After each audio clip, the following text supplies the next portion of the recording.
You know this tradition. Birthday cake with candles, one for each year, plus one for good luck.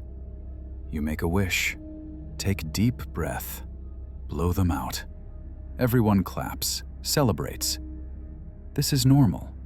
This is innocent. This is childhood. But this tradition is ancient, is pagan, is religious. Ritual.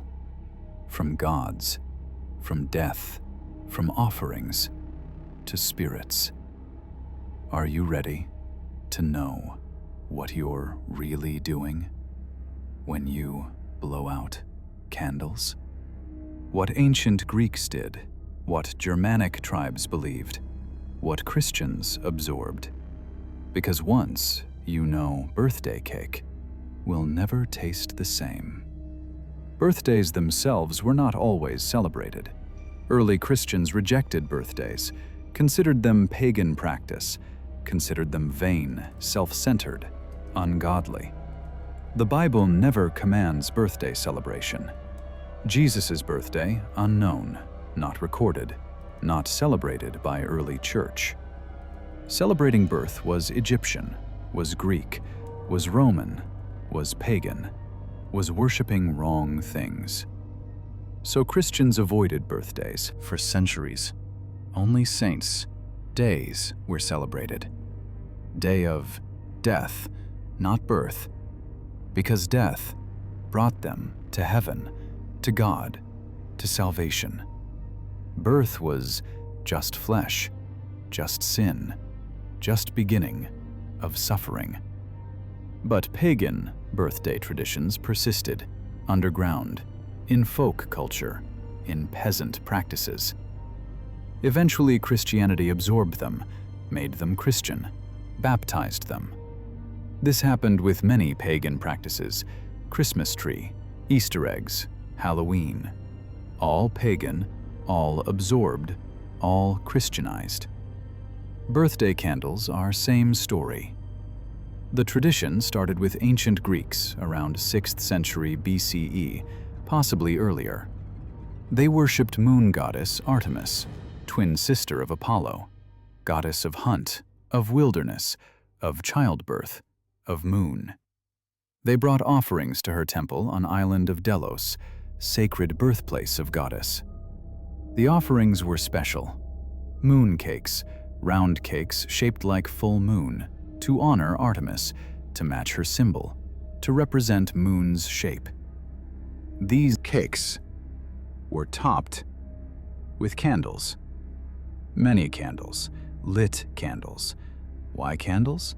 To make cake glow like moon. To create light in darkness. To mirror moon's glow in night sky. The candles served another purpose, more important purpose, religious purpose. When lit, candles produced smoke. Greeks believed smoke carried prayers to gods, carried offerings to heaven, carried messages to divine. The worshipper would light candles, say prayer, blow them out, smoke rising, carried prayer to Artemis, to heavens, to gods. This was not celebration, was worship, was sacrifice, was offering to deity. The blowing out was crucial, was releasing. The offering was sending prayer upward. Without blowing, prayer stayed on earth, could not reach gods. The smoke was vehicle, was messenger, was connection between mortal and divine. This practice spread throughout Greek world, not just Artemis worship. Many gods received candle offerings, smoke offerings, prayer offerings. Romans adopted this, made own versions. Other cultures had similar beliefs. Germanic tribes had different tradition, also involving candles, also on birthdays, called Kinderfeste, children's festival, celebrated child's birthday, but not for joy, for protection. Germanic people believed birthdays were dangerous times when evil spirits were attracted to celebrant, especially children who were vulnerable, unprotected, spiritually weak. On birthday, child was between years, between ages, between states. This threshold was dangerous, attracted demons, attracted evil, needed protection. The family would gather around child, light candles, keep them burning all day, all night, from dawn of birthday until dawn of next day. The candles served purpose. Fire protected against evil. Light drove away darkness. Flames scared demons. The continuous burning created barrier, created shield, protected child through dangerous day. The adults would stay awake, watch candles, ensure they never went out.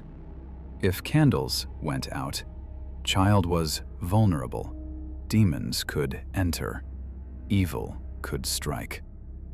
At end of day, at dawn of next day, child survived another year. The candles were blown out. Danger past. Protection complete. Child safe for another year, until next birthday, next danger, next threshold. The blowing out was relief, was completion, was survival. Ritual, not celebration, but protection. Ending these two traditions, Greek worship, Germanic protection merged over centuries as Christianity spread through Europe. As cultures mixed, as practices blended, Christian Church initially resisted birthday celebrations, saw them as pagan, as ungodly, as competing with saints' days. But people loved birthdays, continued celebrating, in secret, in homes, away from church. Eventually, church accepted birthday celebrations as long as they were Christianized, as long as they honored God, not self, not pagan gods. The candles were reinterpreted. No longer. Offerings to Artemis. No longer. Protection from demons. Now they represented light of Christ, light of life, God's blessings. One candle for each year of life. Each year a gift from God. Plus one extra candle for future, for hope, for next year. The wish made before blowing was reinterpreted. No longer. Prayer to gods. Now prayer to God, Christian God. Make wish, blow candles. God listens. God grants, if deserving, if faithful. But underneath Christian veneer, pagan structure remained. Round cake like moon, candles burning like offerings, smoke rising like prayers, blowing out like releasing to gods. Same actions, different interpretation. Same ritual, different theology. This is how Christianity absorbed paganism, not by destroying, but by reinterpreting. Not by banning, but by baptizing. Not by fighting, but by adopting. The structure remained, the meaning changed. On surface, underneath, pagan ritual continued. Birthday candles became mainstream. In Germany, 18th century, Kinderfeste evolved into Kinderschiff, became commercial, became celebration. Candles stayed. Protection aspect faded. Celebration aspect grew. Spread to other countries. Britain, France, America.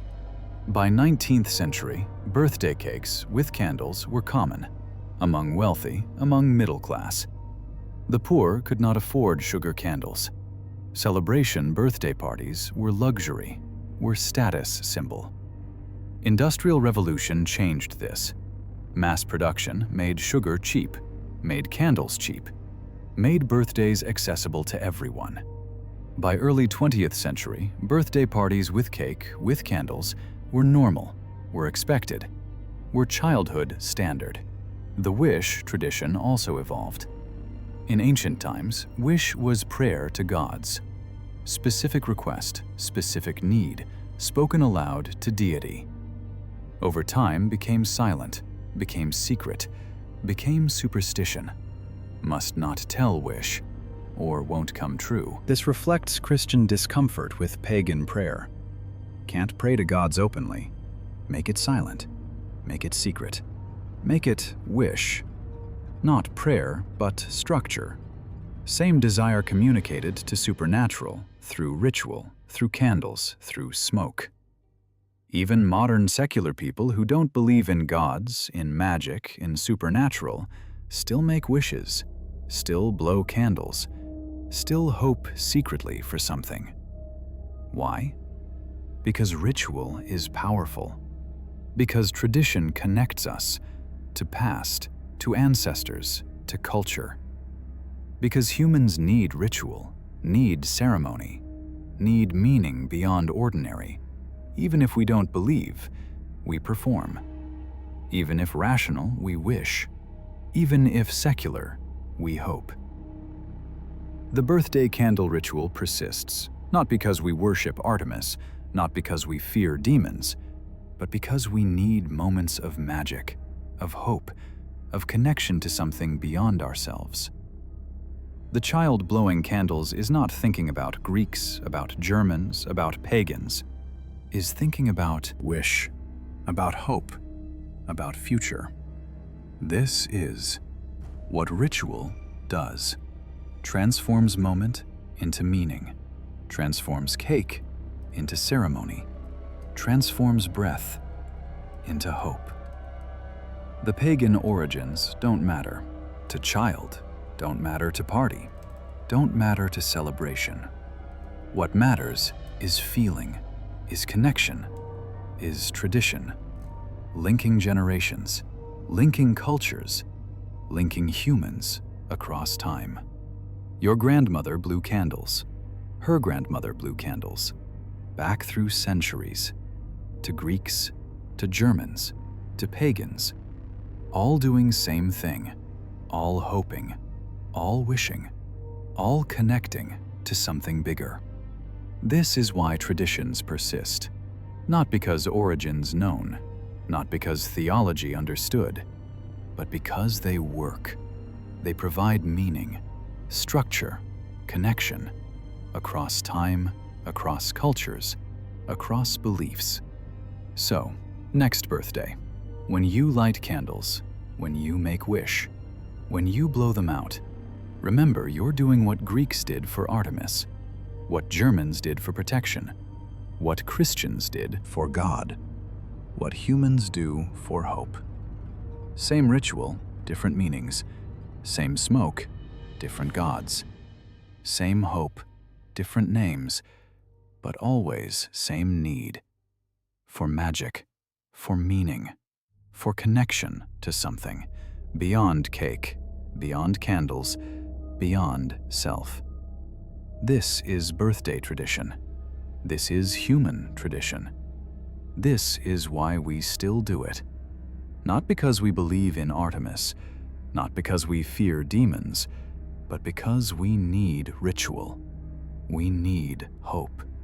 We need connection to past, to others, to mystery. So blow your candles, make your wish, don't tell anyone. Let smoke rise like offering, like prayer, like hope to whatever you believe gives meaning to your life. The tradition continues. The ritual lives. The hope remains.